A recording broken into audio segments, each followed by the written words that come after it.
Assalamualaikum warahmatullahi wabarakatuh. Halo semuanya, apa kabar? Semoga selalu dalam keadaan sehat dan selalu dalam lindungan Allah Subhanahu wa Ta'ala. Sebelumnya, perkenalkan nama saya Intan Maulidasari. Saya dari jurusan Kesehatan Lingkungan, Program Studi Sarjana Terapan Sanitasi Lingkungan Poltekkes Kemenkes Semarang.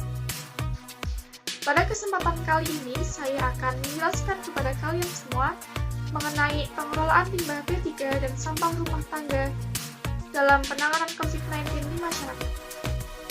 Gimana nih kondisi COVID-19 di daerah kalian? Apakah mengalami penurunan atau malah peningkatan? Semoga selalu mengalami penurunan ya.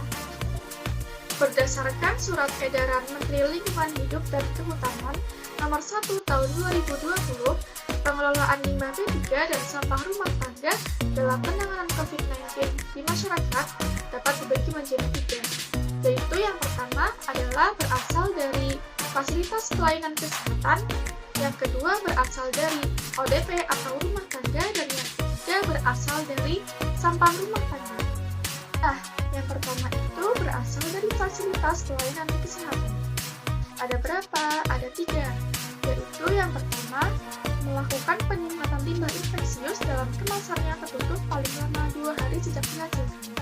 Yang kedua, mengangkut dan atau memusnahkan pada pengolahan limbah B3, yaitu yang pertama, fasilitas insinerator dengan suhu pembakaran minimal 800 derajat Celcius atau autoclave yang dilengkapi dengan pencacah atau shredder.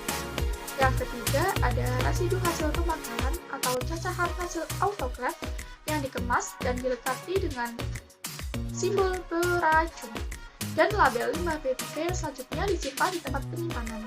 Sementara limbah B3 untuk selanjutnya diserahkan kepada pengelola limbah B3. Yang kedua berasal dari ODP atau rumah tangga.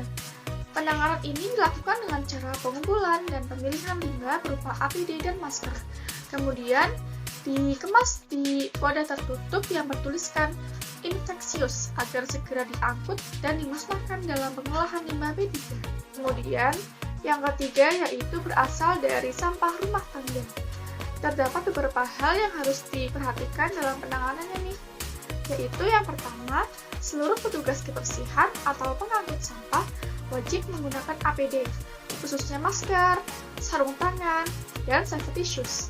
Yang kedua yaitu dalam upaya mengurangi timbulan sampah masker, masyarakat diimbau untuk menggunakan masker guna ulang yang dapat dicuci setiap hari.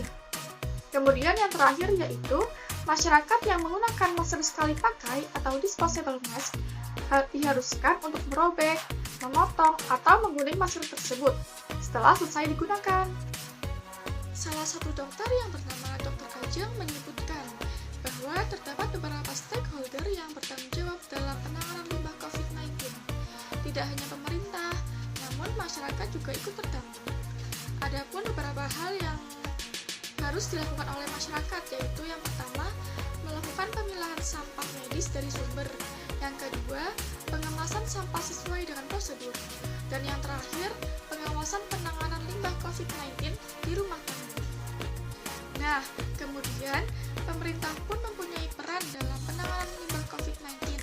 Di antaranya yaitu mengedukasi, menyusun MOU dengan pihak pengelola limbah B3, koordinasi antara pemerintah daerah dan pemerintah provinsi, dan pendampingan penanganan limbah medis COVID-19 rumah tangga. Selain itu, terdapat juga fasilitas kesehatan sebagai pihak pengumpul dan membantu dalam penyediaan transfer depo. Kemudian ada pihak pengelola limbah B3 yang berperan dalam pengangkutan dan pengolahan limbah B3 sesuai dengan MOU. Jadi dapat kita simpulkan bahwa penanganan limbah B3 dan sampah rumah tangga ini sangatlah penting ya untuk menjaga kita agar terhindar dari virus-virus yang ada. Semoga dengan adanya sosialisasi ini, masyarakat semua dapat mengetahui informasi terkait dengan penanganan limbah B3 dan sampah rumah tangga di masa pandemi ini. Cukup sekian dari saya, kurang lebihnya mohon maaf. Tetap jaga kesehatan. Wassalamualaikum warahmatullahi wabarakatuh.